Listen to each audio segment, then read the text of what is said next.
Brexit అనుకూలంగా ఫలితం వెలువడిన వేళ అంతర్జాతీయ స్టాక్ మార్కెట్లు తీవ్ర ఒడిదుడుకులకు లోనయ్యాయి.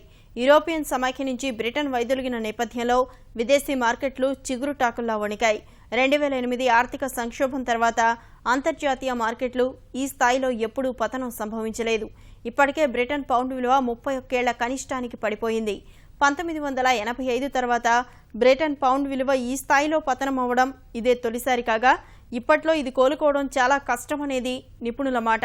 మరోవైపు బ్రెగ్జిట్ భయాలతో Hong Kong, Japan, China, Bharat, America stock మార్కెట్లు కుప్పకూలాయి. బ్రెగ్జిట్కు అనుకూలంగా ప్రజా తీర్పు రావడంతో అమెరికా బ్యాంకులు తీవ్ర నష్టాలు చవిచూశాయి. మరోవైపు జపాన్ స్టాక్ ఎక్స్చేంజ్ నిక్కీ ఎన్నడూ లేని విధంగా 8% పడిపోయిన వేళ ఆ దేశ ఆర్థిక మంత్రి అత్యవసర సమావేశాన్ని ఏర్పాటు చేసి నష్ట నివారణ చర్యలు చేపట్టారు.